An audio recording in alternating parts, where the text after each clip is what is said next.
Match making या कहें तो गुण मिलान, ये एक ऐसा प्रोसेस है जिसमें हम लड़का लड़की की कुंडलियों से गुण मिला के ये डिसाइड कर लेते हैं कि ये एक दूसरे की लाइफ के लिए कितने लकी रहेंगे, कितने अनलकी रहेंगे।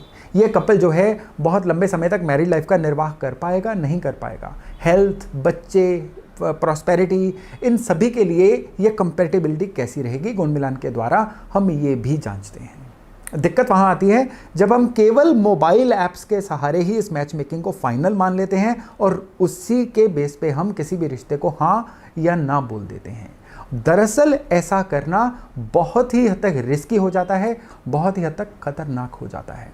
और मैं आज के वीडियो में यही चर्चा करने वाला हूं कि आपको जो मोबाइल के द्वारा या कंप्यूटर के द्वारा मैच मेकिंग है, इस पर किस हद तक निर्भर रहना चाहिए। नमस्कार, मेरा नाम है योगेश शर्मा और बहुत बहुत स्वागत है आपका happy life with Yogesh Sharma में। दोस्तों देखिए, ये जो गुणों की मैचिंग होती है ना, सबसे पहले तो मैं ये वीडियो शुरू करने से पहले आपको बता दूं कि ये जो गुणों की मैचिंग है, ये टोटल मैच मेकिंग का केवल 20% होता है। यानी मैच मेकिंग में हम देखते हैं कि इन दोनों के जो आपस में पूरे ग्रह हैं, ये किस हद तक मैच कर रहे हैं। मैच मेकिंग में हम ये भी देखते हैं कि दिखने में तो मांगलिक है, क्या दरअसल ये मांगलिक के प्रभाव आ रहे हैं कि नहीं आ रहे हैं। नॉर्मली 100 में से 70 केस में तो हम देखते हैं कि कोई दिखने में तो मांगलिक होता है, लेकिन मांगलिक के जो प्रभाव होते हैं ना, वो उसको नहीं आ रहे होते हैं। लेकिन लोग फिर भी मांगलिक नॉन मांगलिक होने की वजह से शादियों को मना कर देते हैं। ऐसा ये सब इसलिए होता है क्योंकि ये जो मोबाइल ऐप्स हैं, जो आपको वो गुण मैचिंग होती है वो बता देती है, और इस गुण स्कोर को ही हम एक फाइनल वर्डिक्ट मान लेते हैं, एक फाइनल आदेश मान लेते हैं कि ये शादी हो सकती है, नहीं हो सकती है। भाई 36 गुण हैं, उसमें से 18 मिलेंगे तो शादी करनी है, नहीं मिलेंगे तो नहीं करनी है। दरअसल ऐसा है ही नहीं। मैच मेकिंग में सबसे पहले देखना होता है कि इन दोनों के जो इंडिविजुअल चार्ट्स हैं, इनकी जो नेचर है, क्या वो आपस में मैच कर रही है। कई केसेस में ऐसा होता है कि किसी का स्वभाव अग्नि स्वभाव है और जो लाइफ पार्टनर है उसका स्वभाव जो है वो जल स्वभाव है। आग और पानी का मेल हो नहीं सकता। लेकिन मैच मेकिंग में 36 में से उनको 30 गुण मिल रहे हैं और हम हाँ कर देते हैं। अब आग और पानी कैसे निभाएंगे? तो उसके बाद क्या होता है कि शादी के बाद दिक्कतें आनी शुरू हो जाती हैं और लोग कहते हैं हमने तो 36 में से 30 गुण मिलाए थे, इनकी शादी जो है क्यों कामयाब नहीं हो रही है। क्या एस्ट्रोलॉजी गलत है? देखिए, एस्ट्रोलॉजी कभी गलत नहीं होती, गलत होते हैं लोग जो उस टूल्स को गलत यूज़ करके इंसान को मिसगाइड कर देते हैं। और आज के डेट में जो मोबाइल ऐप्स हैं ना, इनका योगदान सबसे ज़्यादा है रॉन्ग मैच मेकिंग। मैं उदाहरण के तौर पे आपसे एक मैच मेकिंग शेयर कर रहा हूँ जो मोबाइल ऐप के द्वारा मैच मेकिंग की गई है। इस मैच मेकिंग में आप देखिए कि 36 में से 20 गुण जो हैं वो मिलाए गए हैं और कहा गया है कि दोनों का बर्थ चार्ट जो है निम्न मांगलिक है और ये विवाह जो है श्रेयस्कर है, हो सकता है। लेकिन असल में क्या हुआ, ये शादी होने के 6 महीने के अंदर ये शादी टूट गई।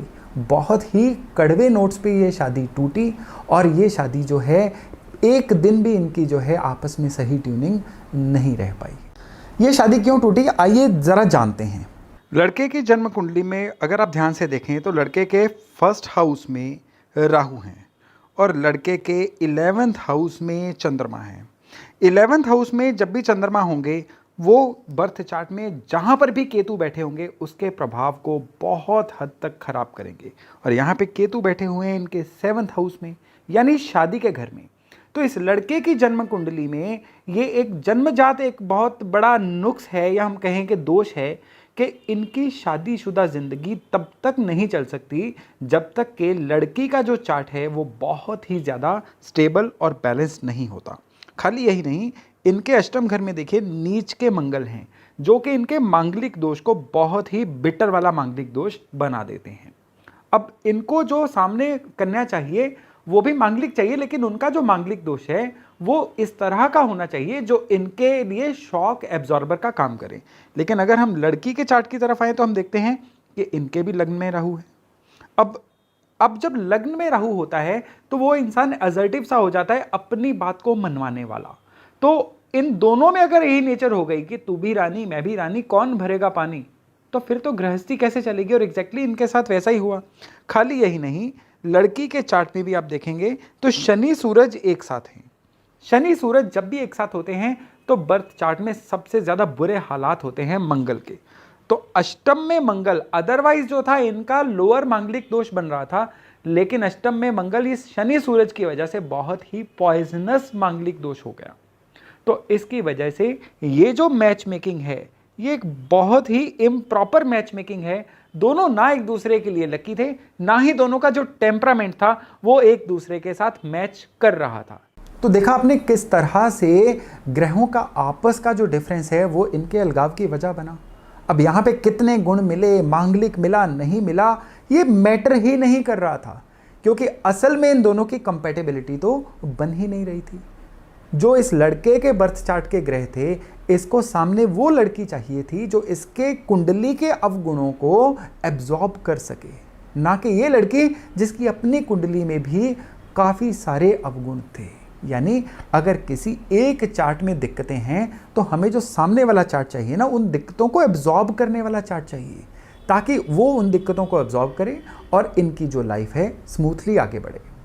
लेकिन ये जो ऐप्स होती हैं ये इस तरह की किसी भी चीज़ को नहीं दिखाती, क्योंकि ऐसी चीज़ों को दिखाना जो है ये किसी एप्लीकेशन के बस की बात नहीं होती। ये एक ह्यूमन माइंड ही है, या कहें तो एक एस्ट्रोलॉजर ही है जो इन चीज़ों को सही ढंग से पढ़ के इन चीज़ों को सही आपको गाइड कर सकते हैं। तो मेरा आज का जो मेन एक मुद्दा था वो ये था कि क्या आपको इन मोबाइल ऐप्स के सहारे किसी भी रिश्ते को हाँ या ना कहना चाहिए?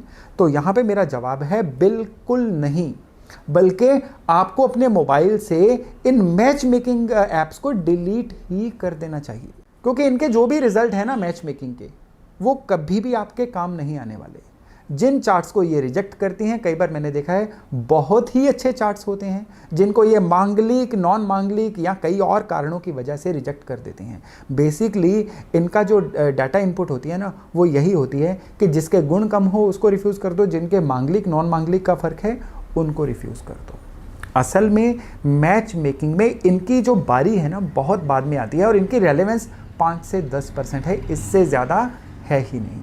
मैरिज में जो सबसे बड़ी रेलेवेंस है वो ये है कि जो आपका मैरिज का पीक टाइम होता है ना, मैरिज होने से 10-15 साल बाद जब परिवार ने बढ़ना होता है, आपकी इनकम ने भी बढ़ना होता है, करियर ने सेटल होना होता है, हर चीज़, उस समय में लड़का लड़की की दशाएं कौन सी चल रही हैं, उनका ग्रह गोचर किस तरह का आ रहा है, उनके जो कुंडली में अच्छे योग हैं क्या वो उन दिनों में फलित हो रहे हैं, कि कुछ ऐसा हो रहा है कि उन दिनों में उनका बहुत ही खराब समय आ रहा है। इन सब चीज़ों का ध्यान रखना होता है और उसके बाद ही डिसाइड करना होता है कि क्या ये कंपैटिबिलिटी अच्छी है या बुरी है।